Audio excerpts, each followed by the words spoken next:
All right, welcome back to Seller Sessions. I am really excited about today's podcast because in today's podcast, I am sharing my presentation, which I did in Seller Sessions, but I specifically made this presentation only for Seller Sessions Live, which was 2 weeks ago from when I was filming this. And I did only share specific things there. I've taken out about 5 slides, which is something I only shared there live. But the rest of it I am going to share here. And it's all about brand archetypes and how you can build transform your business through having a really clear brand personality. And we talk about brand archetypes. If you did watch me live in London, I only had about 30 minutes to talk, so I really, really rushed through it. This podcast, it's pre-recorded, and it's going to be about an hour long. I put my heart and soul into this recording, so I hope that you do listen to all of it, because once you get to the end, you understand the importance of having a brand personality and why, brand archetypes can help you to then build your brand personality.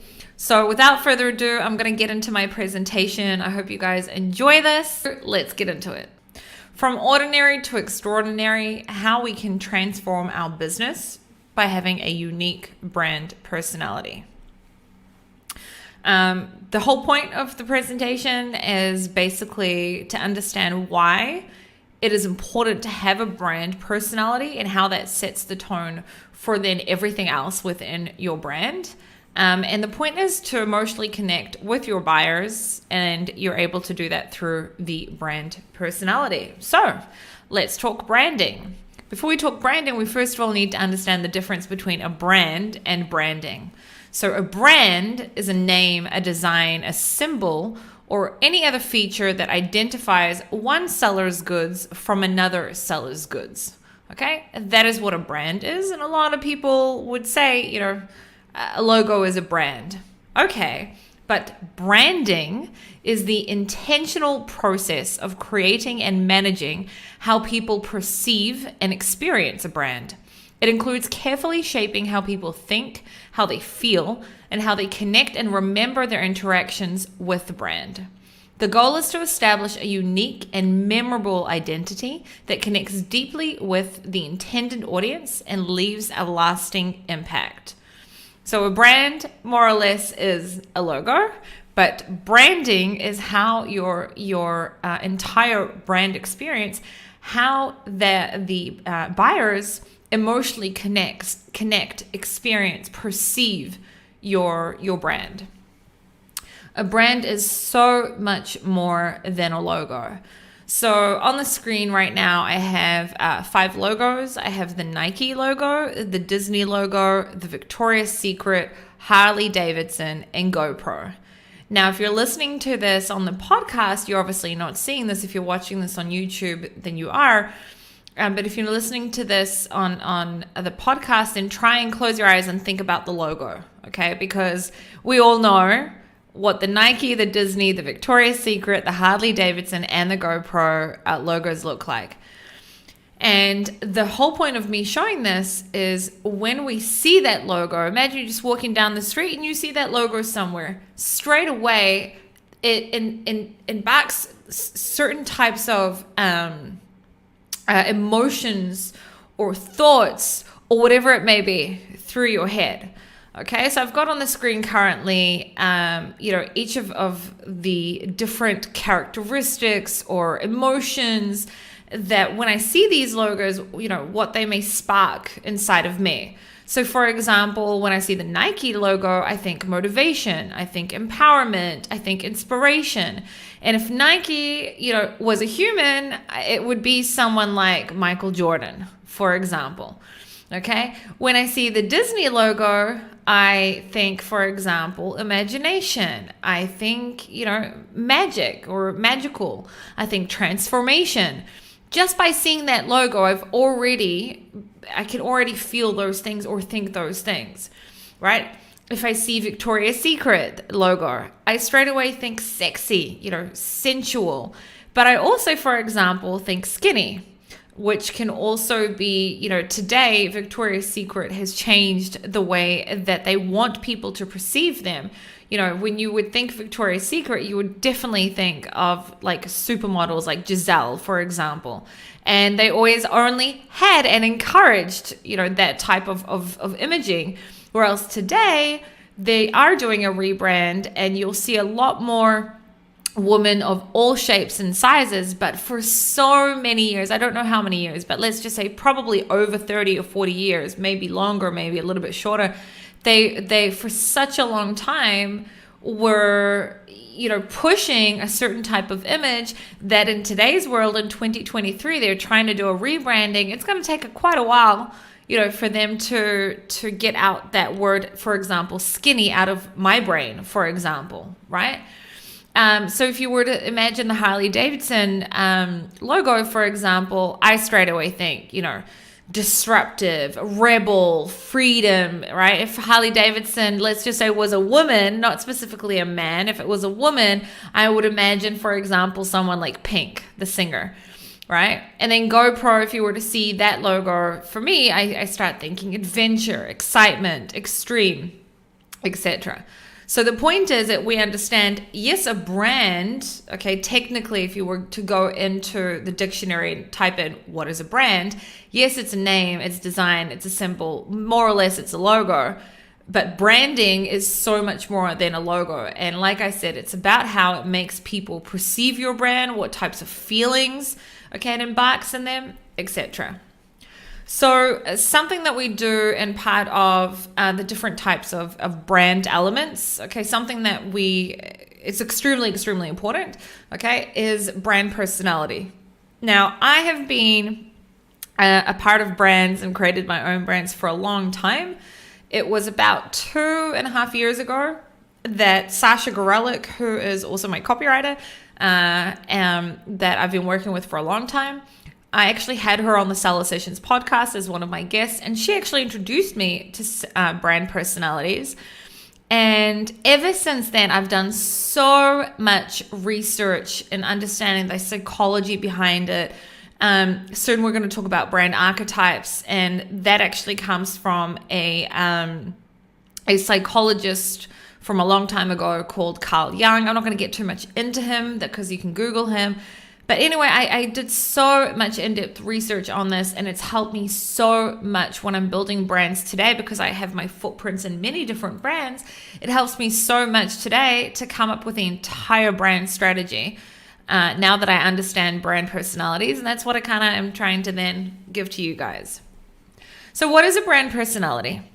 Well, just like people have their own unique personalities built of characteristics and qualities, brands also have their own distinct personalities. It's how a brand talks, it's how it acts, it's how it connects with people.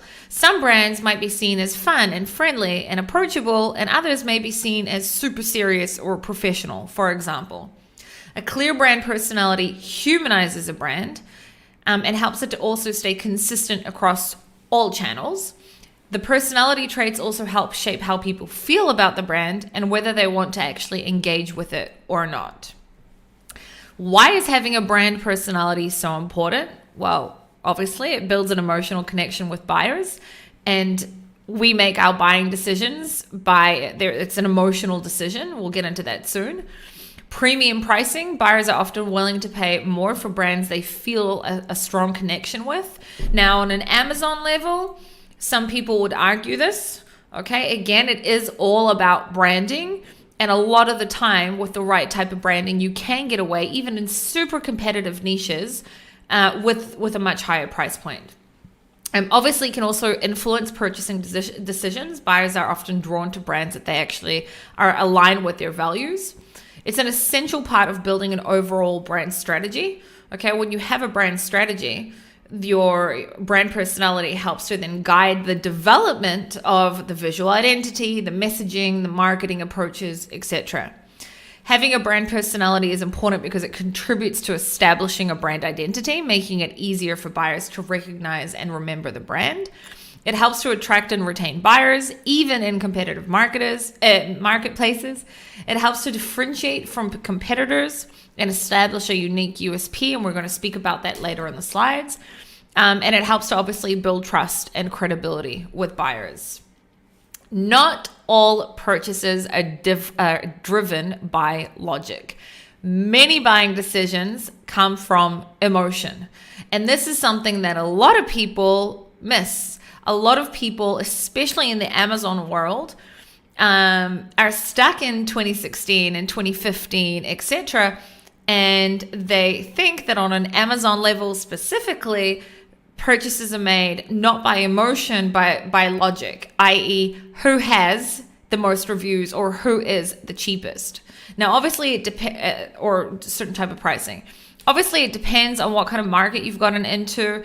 I know that specifically a lot of people that also listen, for example, to the Seller Sessions podcast, on that end, a lot of people have been selling for a long time, or else, for example, on my YouTube channel, a lot of it is also newbies. So a lot of people who started when I did, which is in 2016, if you would keep your exact same strategies that you launched in 2016 and try to apply them today, I believe, and this is my opinion, more than 70% wouldn't be able to get away with it, because it's no longer the way that it used to be. The world, the Amazon world has changed, and in general, the world has changed, right? 10 years ago, and you know what, even 7 years ago, but we look at up to before COVID and up to before, let's just say the last 5, before social media was really a thing, let's just say up to 10 years ago, brands communicating, it was a one-way street. If you wanted to communicate with the audience or with the clients or with the customers or with the people who are the ideal buyers, right?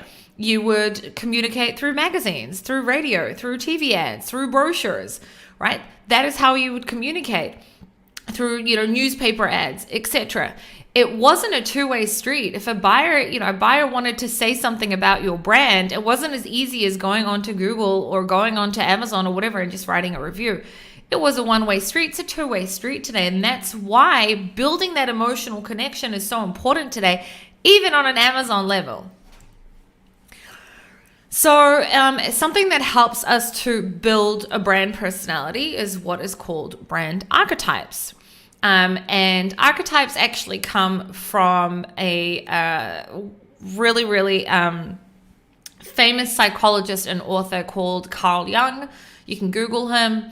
And he came up with the fact that there are 12 distinct personalities, and we're going to talk about them now.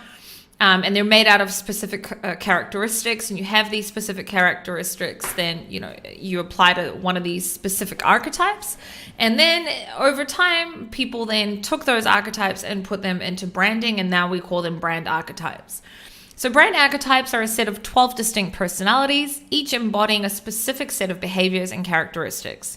These personalities are brought to life through characters known as archetypes, and each archetype evokes a fundamental desire within us based on the traits that they exhibit. So I'm going to go through every single one of them. I'll very quickly go through them very quickly go through each one of them, and then I'm going to go in depth into them. So we have the outlaw, okay? The outlaw brands, or the outlaw archetype is basically a rebel, okay? For example, Harley Davidson. We have the magician, which the magician, it's all about transformation. You buy our products, you work with us, whatever it may be. You're going to start from A, but we're going to help you get to Z. Okay, so it's all about transformations. An example of a magician brand is Disney. Okay, think about Disney princesses compared to other princesses, right? Just as an example. The hero brands, where it's all about mastery.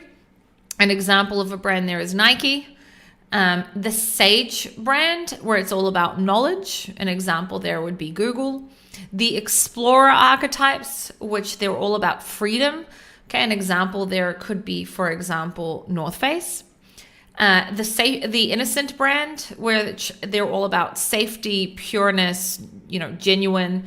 An example there would be Dove. The caregiver brands, which they're all about caring. And an example there would be Tom's, the shoe brand. The ruler brand, where it's all about control, basically, and status. An example there would be Rolex. The creator brand, which is all about innovation, which an example would be Canva. The everyman archetype, which is a brand where, it's kind of like the girl next door, an everyman type of brand, right? It's all about belonging. An example would be IKEA. The lover archetype, which is all about intimacy, love, can be also sensual. Okay, Victoria's Secret is an example there. The jester brands, one of my favorite brand archetypes, where it's all about enjoyment, funny, etc. An example there, for example, would be M&M's. Okay, and those are the 12 archetypes. Now we're going to get into them, in depth into them one by one. And then I'm going to give you examples of a mix of these types of archetypes on an Amazon level. And then we're going to talk about how we actually come up and how we can find our brand personality, how we can implement all of this. Brand archetypes. To help shape our brand's personality, we use archetypes as a powerful tool for establishing a distinct and relatable brand identity.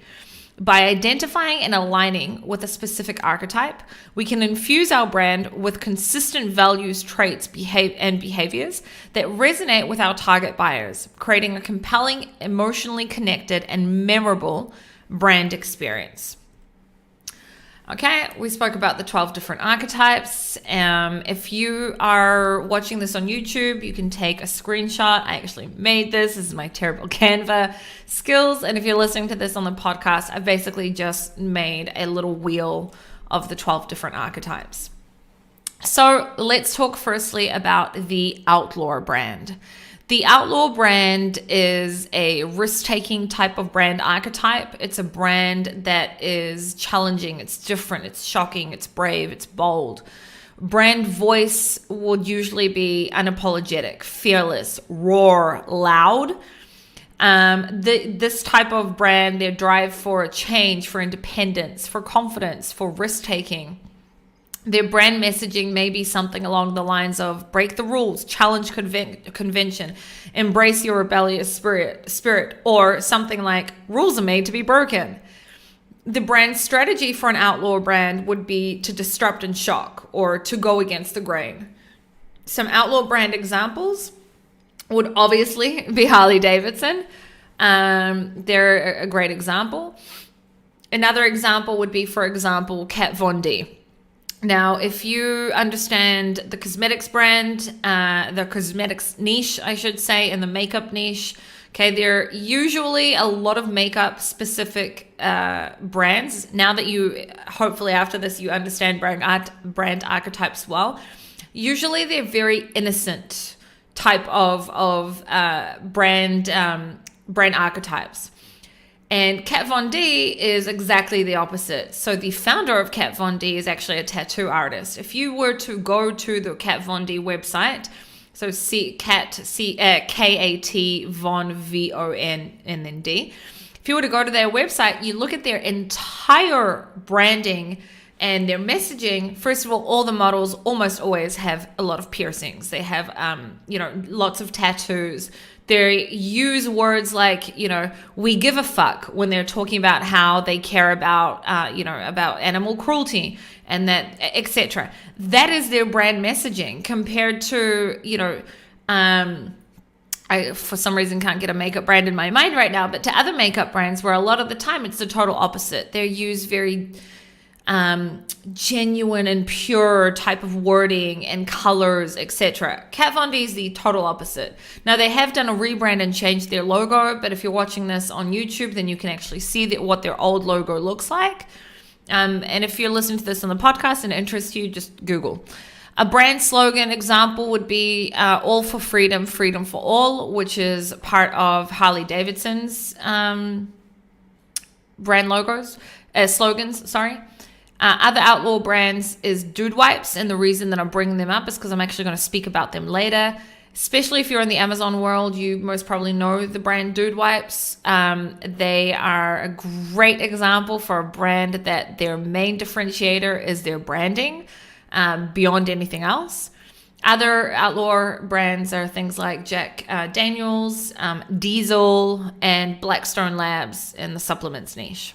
Okay, we're moving on to the magician archetype. So the magician type of brand archetype, if your brand is a magician archetype or you strive to make it a magician archetype, it's usually the type of brands that are transformative. That would be like the best word to explain it.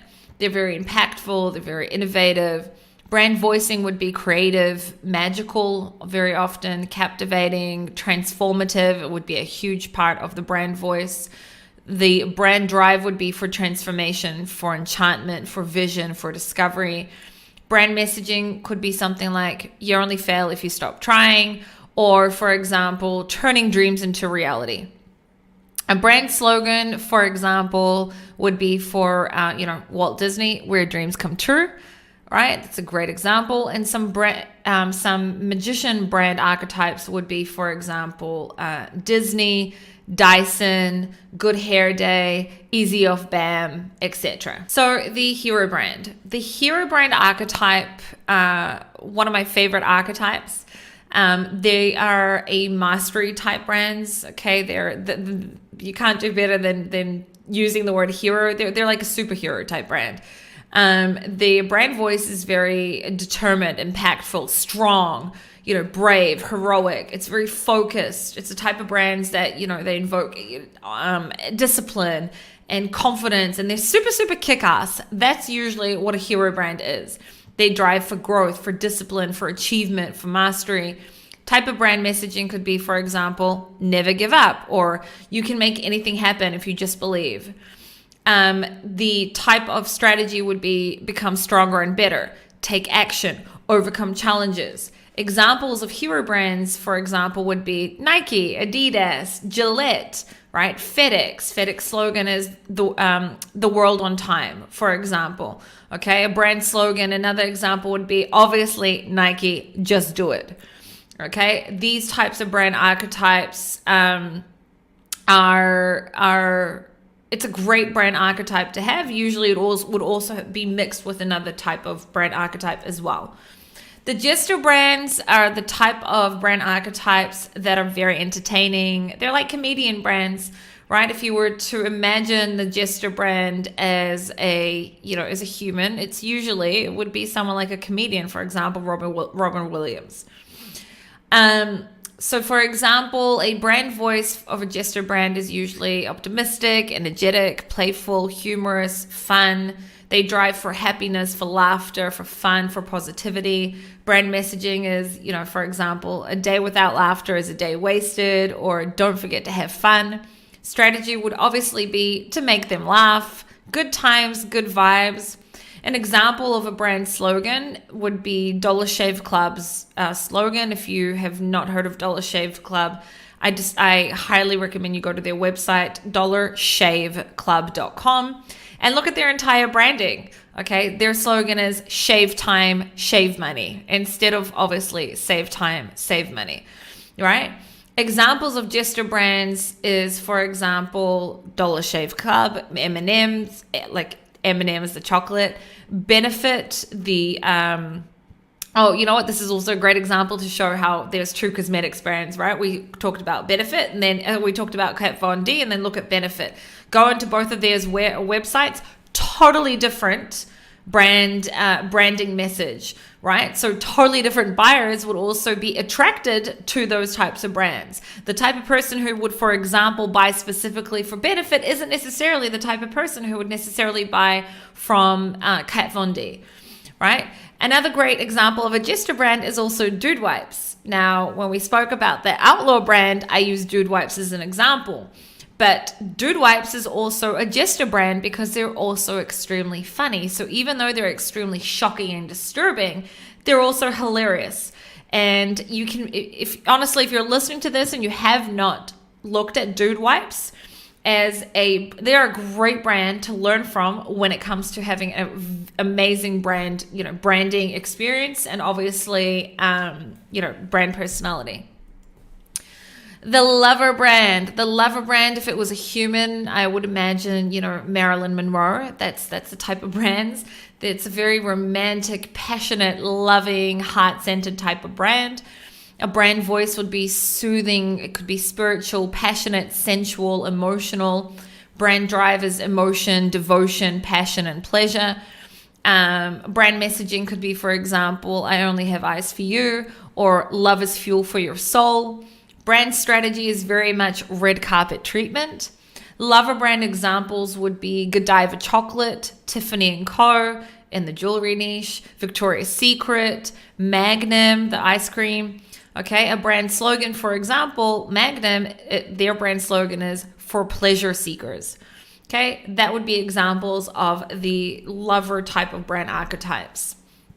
The everyman is basically the regular guy, the regular girl, the girl next door type of brands. If I was to imagine a human as an everyman brand, it would be, for example, Drew Barrymore. She's just like you and I, right? She just happens to be famous and really good actress, but she's very down to earth, very, very relatable, affordable, understanding, humble, of a type of words that I would describe the everyman type brand archetype.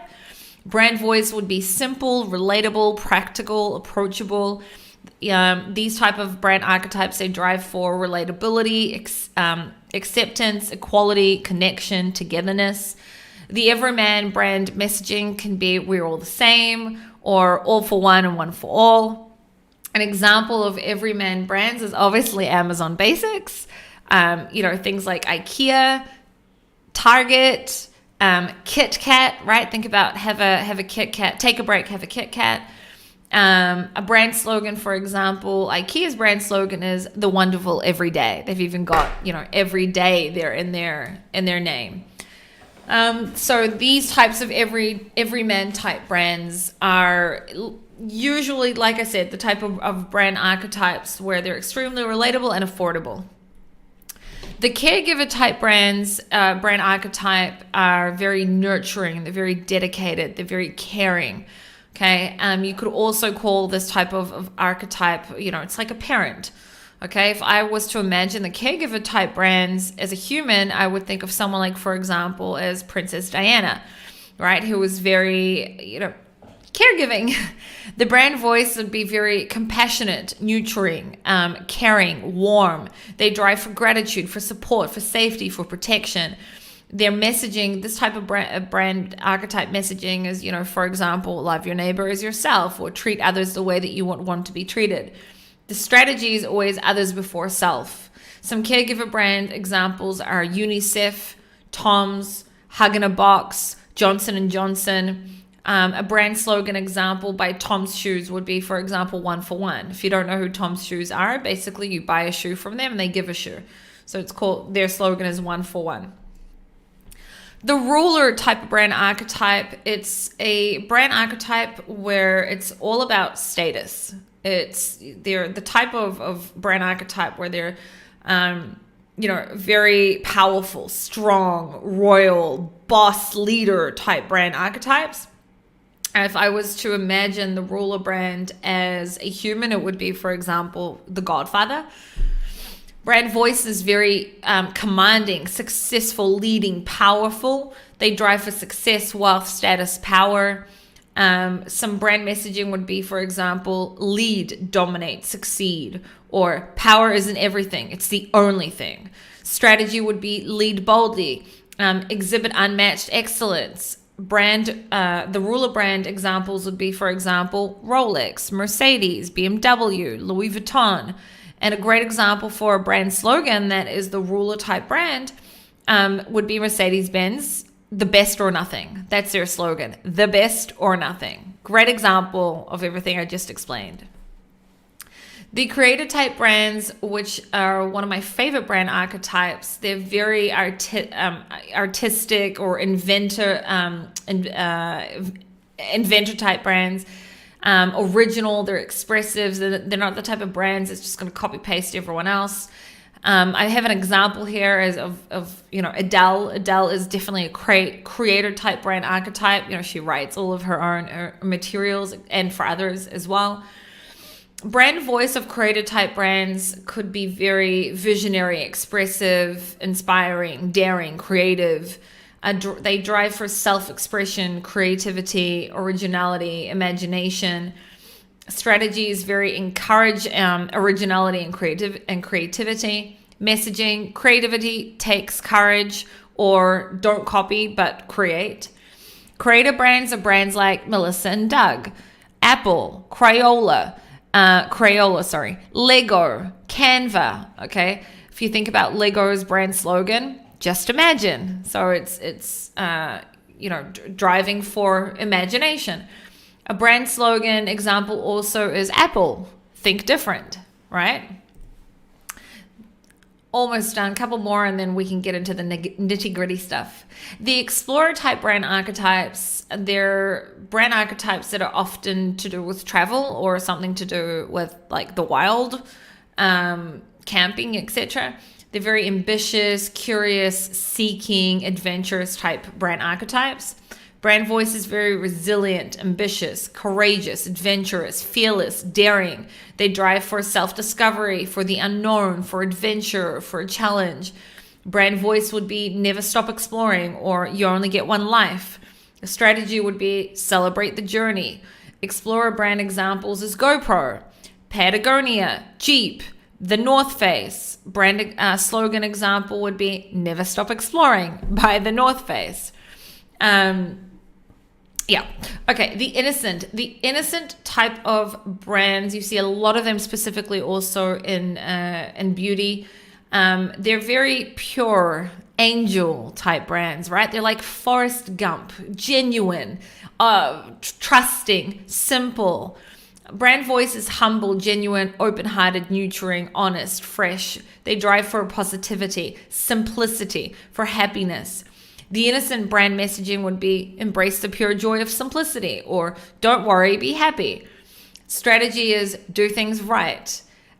This type of brand archetype examples would be Method, or Innocent, or Dove, or Burt's Bees. Brand slogan example would be Dove, let's change beauty. So a lot of the time, the innocent type brands, I can say from my experience in the beauty niche as well, they're also, their colors are also very like light greens, light blues, a lot of white with those colors together, etc. The Sage, and that should be the last one. So the Sage is basically the know-it-all type brand. They're wise, they're curious, they're investigative, they've got credibility. They're like a scholar, they're like a smart guy type brand archetype. Their brand voice is very often analytical, guiding, credible, academic, experienced, knowledgeable. They drive for the 3 I's: information, intelligence, and influence, and of course also wisdom. These types of brand messaging would be knowledge is power, or the more we know, the better off we will be. Examples of Sage type brands would be Google, Udemy, TED, National Geographic, Dr. Lin. Dr. Lin is a skin brand. I've tried to put examples of brands from different types of categories. Dr. Lin skincare is actually, Dr. Lin is Kim Kardashian's dermatologist, and I've worked with him on his products that he sells on Amazon, and also helped him to do sort of a rebranding with my graphics designer, or the brand that I work with called Pixel Nut Studio. And when we did sort of a rebrand, it was extremely, his entire branding strategy is extremely important for him to focus on information. So he doesn't care if his colors may look boring or, very, I don't really have another word apart from boring. His logo, if you're listening to this on the podcast, it's just Dr.Lin. Under that sits skincare. It's in a rectangle. The rectangle background is green, and then the writing is white. Very simple, okay? But the reason he's a Sage brand, maybe mixed with an innocent brand archetype, but the reason he's a Sage brand, because it's all about the research. He's a dermatologist that has a skincare brand. It's all about the research, and for you to understand why he puts certain types of materials in there. It's all, if you go to his website, you'll see it's all about information. A brand slogan example would be TED Talks, ideas worth spreading. That's a slogan for TED Talks. Okay, so we've gone through the 12 different archetypes. Now what? So how can having a clear brand archetype help you when you're selling on Amazon? Reminder before we continue, remember that the brand personality sets the tone for your entire content and marketing strategy.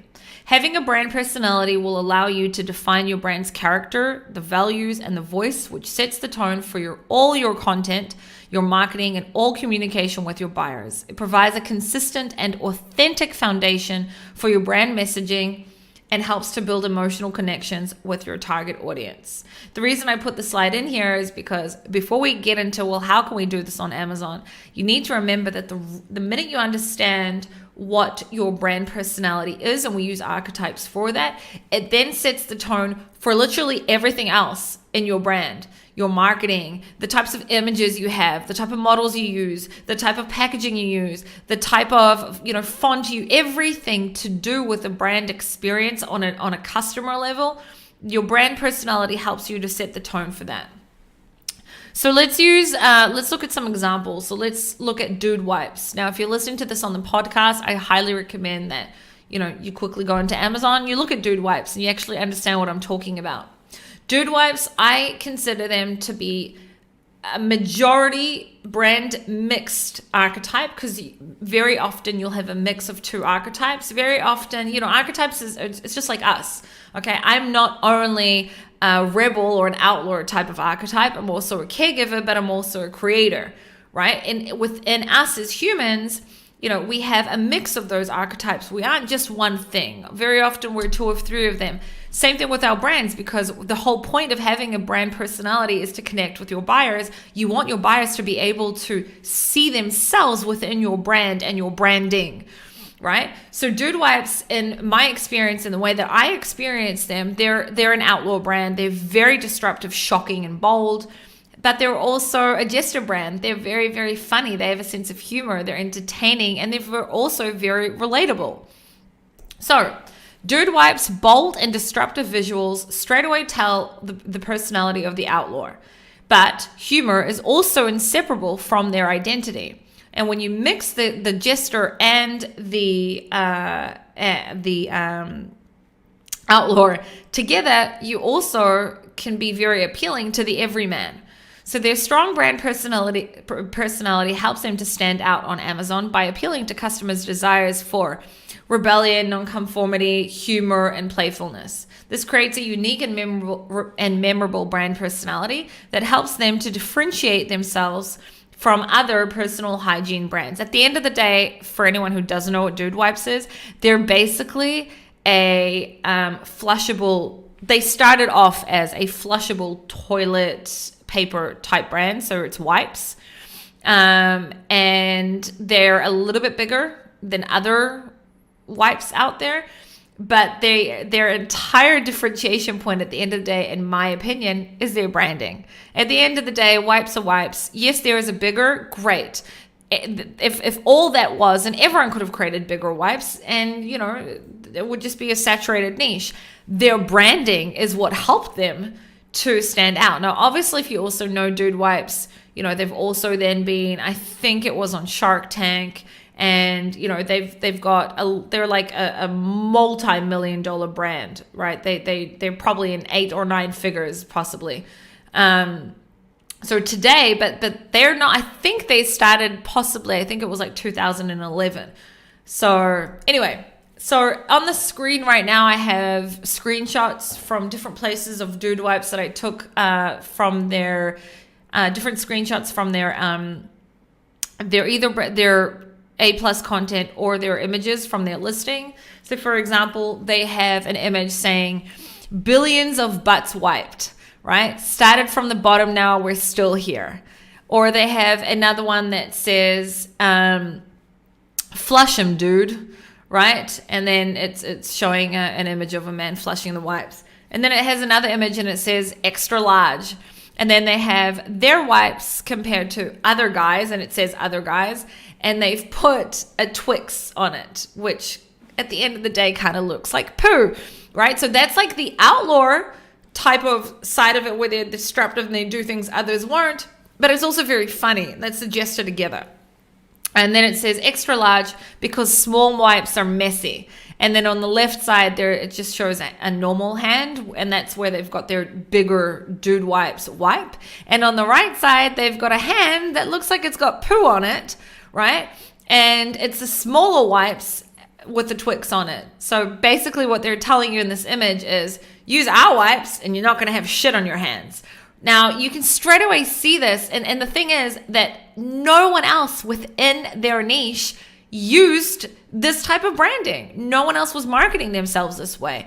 And that's why I say to you, and that's why I made this presentation and decided to also share it on YouTube. And obviously there's some slides that I've taken out that I only shared if you saw this on Seller Sessions Live. But that's why I wanted to share this, because once you understand or you find the gap in the market for a specific type of brand archetype that no one else is doing, it sets the tone for your entire your entire branding and your brand strategy. For example, in their listing, it says billions of butts wiped, right? Etc. So I've currently got on the screen a screenshot of how they look and what their placement looks on Amazon compared to competitors, and how their branding has also helped them to stand out on the search page. And now I've got on the screen 4 different screenshots from their Amazon posts. One of them says we're bigger than the other guys, and on the left hand side it's their wipes. On the right hand side it's normal wipes. Obviously their wipes are bigger, almost twice as big as the other ones, and this time they've used donuts as an example, putting it on there. And then they've got another one and it says let it rip, and it's basically a guy sitting on the toilet and just with his obviously you can't see his private parts, but you can see his underwear and he's grabbing a wipe. Okay, even that in itself, that's still the outlaw / the jester. And then it says Dude Wipes, saving your underwear since 2012. Okay, so this is just a great example. I also had a video in here. For some reason it's not working, so we'll just keep going.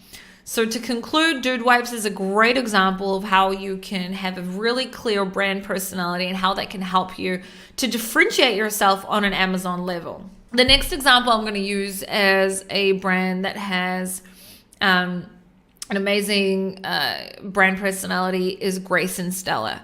Grace and Stella, in one of my niches, is a competitor of mine, and therefore I've been watching them since day one. Grace and Stella they're a beauty brand. They sell things like gold eye masks, foot masks, Dead Sea products, a whole bunch of products. They're basically a beauty brand. Their branding is very pure, so they're very much the innocent type of brand, but it's also very playful. So it's also a mix with the jester, but they're also very caring. Okay, they in a lot of their listings and their website, etc., they also talk about how they care about the world and how they care about animals and cruelty free, etc. So they're a great example of a mix of 3 archetypes where 2 are very, very dominant there, and then 1 is not as dominant but also exists. So Grace and Stella specifically did a rebrand. I don't know in exactly what year they did the rebrand. I think it was before 2020, possibly 2019. But today when you go to their products, you can see, if you go to the reviews, you can see screenshots of what their old packaging, for example, used to look like. So currently on the screen, what I have is on the left-hand side, I've got what they used to look like, for example, in 2018, compared to on the right side, which is what they look like today. So if you're watching this, great. If not, maybe try and find this. This is a great example to see how a brand first launched. I think they launched in 2015, Grace and Stella. I started selling in 2016. I'm pretty sure they started in 2015, and they started just as a normal private label type of product. They started with 1 product. I'm pretty sure it was a foot mask, right? And in a second, I'll show you guys what their first packaging looked like. It was just a private label type brand. And over time, they found their brand identity and created a brand personality, and that helps with consistency amongst their entire brand strategy, and also helps to emotionally connect with their buyers. So this is an example, if you were looking at this on the top left, of what their facial massager used to look like. So even though it has the exact same messaging, it says, I'm just what you need when you think your face is clean. It's the same thing on the right side. But on the left side, their logo used to be not really easy to identify. You couldn't look at it and straight away be like, oh yeah, that's Grace and Stella. Whereas today, they're Grace and Stella. It's just the words Grace and Stella compared to back then where it was in like this little circle. They used to be playful but bolder, whereas today they're soft yet bold, which is harder to explain, but they're still playful, but they're simplified. And they have a really, really clear brand personality. Where before their rebranding, it was a lot busier. Their logo wasn't clear, and they were very, very bold in a busy way. So if you're watching this on the screen, great. If not, honestly, find this part of the presentation, and you can see the evolution of Grace and Stella discovering their true brand identity, right? Because when you don't have, and you'll see it on the next slide, when you don't have a brand identity or a very clear brand identity, your brand can be all over the place. So this was their first product. This is how they launched. Okay, it's literally, their packaging was a piece of foil with a sticker on it and just said Grace and Stella, and it had some feet. Okay. Compared to this product, this is also this product. Okay, they then called it Dr. Pedicure, and they gave each one of their products has a funny quote or saying on it. Okay, but this product, which then turned into this product today, looks like this. Okay, so it's also interesting to see their evolution of their identity. So this was their first logo. They then changed their logo to this, and now their logo looks like this. Okay, and by the way, this product, which is their Dead Sea mask, used to look like this. It used to come in a jar, like a glass jar. Their packaging used to be half white, half green, and it said Meet Mud, your skin's best friend. Whereas today, it still says Meet Mud, your skin's best friend, but it's totally different. It's got a pink, simple packaging, still in your face. So that's why I say it's still bold and it's still playful, but it's still simple. And look, it's completely changed. But this is the evolution of them discovering their brand identity. Now I've got on the screen on the left side what their social media accounts used to look like, and on the right side what their social media accounts look like today. So on the left side is their Instagram, and if you look at the type of influencers that they used to work with, or the type of user-generated content that they used to work with, they used to work with women that had really, really heavy type of makeup on. Whereas today, once they've discovered their brand identity and they've decided that they're more going on the pure side, and that's why I highly believe that they're a simple and pure brand, meaning they're very much the innocent type brand. Look at how it's not messy. It's not all over the place. There's a very clear type of buyer avatar that they're trying to connect to. And it's the type of women who, their skin's important to them, but they're not, they don't put on heavy makeup, right? They're not going to have huge, green eyeshadow on, etc. They're a lot more pure looking. And yeah. So this is what they look like on an Amazon level. We can see them here and we can see them here. And these are screenshots from their Amazon store, from their listings, from their A+ content. And you can see very pure looking colors, very pure looking models. Okay, when you don't have a clear brand identity and you don't know who your brand really is, and you're not trying to connect to anyone specific, you're trying to connect to everyone, which can get really, really messy. There's no consistency, and also the type of models that you have in your images. Look at Grace and Stella's consistency today compared to before, right? These women, they all look like the type of buyer avatar that Grace and Stella is trying to go after, which is the simple, pure, genuine type of buyer avatar. Okay, look at the words that they're using. Okay, I'm just what you need when you think your face is clean. They have their mission, who they are, always ethical skincare. We make skincare simple and fun. They even have the word simple in their brand, in their words here, and also fun. Okay. And this is an example of their Amazon posts. You can see again, very simple, yet fun looking. Okay, so those was 2 examples of how, 2 well-known brands. I've been a part of so many brands, and obviously I have my own brands. On here, on YouTube and in the podcast, etc., I'm a lot more careful with what I put out on the internet. I can't show you guys brands that I've actually helped build. I wish I could. Maybe one day, some people will allow me to. But those are 2 examples that I used, basically.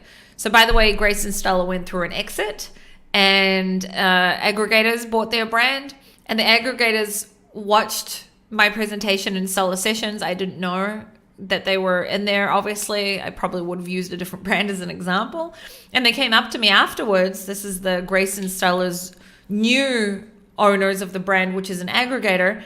And they came up to me after, and they said to me because all of this is my opinion. This is my opinion and how I perceive the brands from what I've seen and how I connect with them and etc. So the 2 people that work at this aggregator's company, they said to me, we're the new owners of Grace and Stella. And even though we're going through a rebranding, they said to me, you hit the nail on the head. Exactly. This is exactly the type of brand identity that we're building ourselves. So, okay. On the screen now, I have what I consider to be the 6 different elements of branding. So we've got brand positioning, which is where you start, which is where you discover who your buyer avatar is, what type of competitors exist, so competitor research, and your differentiation strategy. That's where you start. Once you understand your brand positioning, you can then get into the brand persona elements, which is, what is your brand archetype? What type of brand personality do you have? What's your brand language? What's your tone of voice? From there, the 3rd element is your brand core, which is the purpose, the vision, the mission, the values. From there, we go into brand communication, which is your brand name, your tagline, your key messages, your storytelling framework. From there, your brand identity, which exists of the logo, the icons you use, the typography you use, graphics, color palette, the models you use, your image style, etc. And from there, the 6th element is the brand experience. So the buyer experience, buyer interaction, your social media channels, the content, the advertising, the customer service, the online marketplaces that you sell on, etc. So notice with these 6 different elements, the first one is brand positioning. Who's your buyer avatar? What's, competitor research, etc. From there, then you can move on to the brand persona, which is brand archetypes and your brand personality. So in order to understand what type of brand personality your brand has, you first need to understand, well, who are my buyers? What do they need to see? Okay, and do competitor research. And that's what we're going to talk about. So where do we start? We want to firstly align our brand personality with our target buyers. Since building a brand personality is all about building emotional connections with our buyers, we first need to know our buyers inside out. Now, if you've watched my channel and you've heard me on this podcast as well, you know that I am all about buyer avatars. Know your buyers, be where that they are, hang out there. So wherever your buyers are, that's where you want to hang out. Okay, it's beyond just Amazon. The goal is to create a human-like personality to establish a stronger emotional connection with our buyers. The more that we as humans relate to other people, the more likely we are to have a connection with them. The same thing applies to branding. Okay, so if I'm now starting, let's just say, a new camping brand, okay, I'm going to join heaps of different camping Facebook groups, okay, wherever my buyers hang out. So if that means that I'm, on social media, on TikTok, on Facebook, YouTube, I'm going to listen to campers creating YouTube videos. I'm going to see what people comment on those videos. I'm going to see the type of language they use. I'm going to see how they talk. I'm going to see what they're asking. Okay, obviously, I'm going to read the Amazon reviews. That's an obvious one. I'm going to go wherever my buyers are. I'm going to be there because I need to become one of them. Not literally, my brand needs to, though, become one of them, which means I need to know them inside out. What are their needs? What do they need? What do they need to hear? What type of images do they need to see to feel that type of connection and to want to click on me, etc. So we need to know our buyers inside out. Wherever they are, that's where you need to be. Okay? We want to align our brand personality with our target buyers. Your brand should be a representation of who your buyers are or who they aspire to be. On the left-hand side, I've got an image of a human and it says your brand. And on the right-hand side, I've got an image of your buyers. It's the same human. Your buyers should see themselves or who they aspire to be within your branding. What we're looking for is an emotional connection through the identity, the aspirations, the behaviors, the beliefs, the values, the lifestyle, etc. The next thing is competitor research. So once we understand our buyers, then we're going to get into the competitor research. We're looking to find a gap in the market. So you want to take a close look at what your competitors offer, how they position themselves, and how they communicate through their branding, identifying their strengths and weaknesses. Look for gaps where they're not meeting customers' needs or making emotional connection. Also keep an eye out for opportunities where a specific brand archetype is not being targeted effectively. Use these insights to set your brands apart and seize an untapped potential in the market. Basically, you need to know your competitors inside out. Okay, not just on Amazon, off Amazon too. Instagram, Facebook, TikTok, what are they doing there? Okay, Google, Etsy, wherever you're, obviously also on Amazon, wherever your competitors are, you want to know exactly where they are so you can see their type of branding and marketing strategy, and you can understand, well, what's their brand positioning? Okay, if you're in a specific niche where everyone's brand personality, first of all, if it's on Amazon, they probably don't really have a brand personality, because back in the day, who even thought about branding? It was just private label. You buy a product, put your logo on it, and that's it. It wasn't about branding, right? So anyway, if you're looking into a specific type of niche, right, and that specific niche, if everyone has the type of brand personality where they are, let's just say, I don't know, the innocent type niche, innocent type brand personality, or they're specifically, everyone's more a hero type brand personality. Well, hey, if no one's doing the jester, go and make that type of brand where it connects through humor, right? What you're looking for is a gap. Now, a tip I'm going to give you, which has helped me to build multiple brands, look at brands also of complementary products to see what their brand positioning has worked in that niche that is similar to yours. So if you're looking to sell a camping product, let's just say, I don't know, a cooler, okay, and look at other products that, are a complementary product to that. What are the hero type of brands there? What's their brand personality? Oh, well, if it's worked in that niche that's a complementary to this niche, then maybe, I can do that in this niche as well, just as an example. Now on the screen, I've got the steps to building a kick-ass brand personality. Okay, so the first thing is start here. Understand your brand's personality. From there, you want to understand our buyer's personality, not our brand's personality. We want to understand our buyer's personality. What type of personality or traits do our buyers have? From there, we want to identify their core desires. What do they desire to be? What do they desire? From there, we want to identify characteristics that they're attracted to. Okay, so maybe they're attracted to freedom. Maybe they're attracted to humor, whatever. Understand our buyers' needs. What is it that they actually need? From there, now we understand our buyers. Then we need to understand our competitors. We want to do in-depth competitor research. Once we've done in-depth competitor research, then we're looking to find a gap with brand positioning. So this is what, this is who our buyers are. These are the types of brands. This is our competitors. What's missing? We're looking for that gap. And that is where we can find how we could position ourselves and differentiate ourselves. From there, you want to identify your personality's positioning. That helps you to then define your brand archetype mix. Like I said earlier, most of the time we're not just one archetype, we're often two or three. From there, we want to then build our personality, our brand personality and identity. And voila, you got a kick ass. And then from there, you want to kick serious branding ass.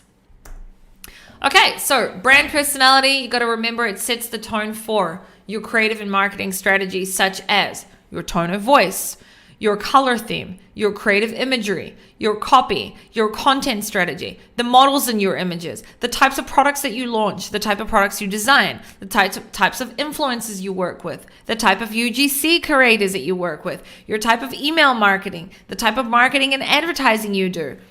All of this, your brand personality will set the tone for this and will help you so much more when you strategize for this. Anyone who is watching this online and didn't take a screenshot of the 12 different archetypes, I highly recommend that you do.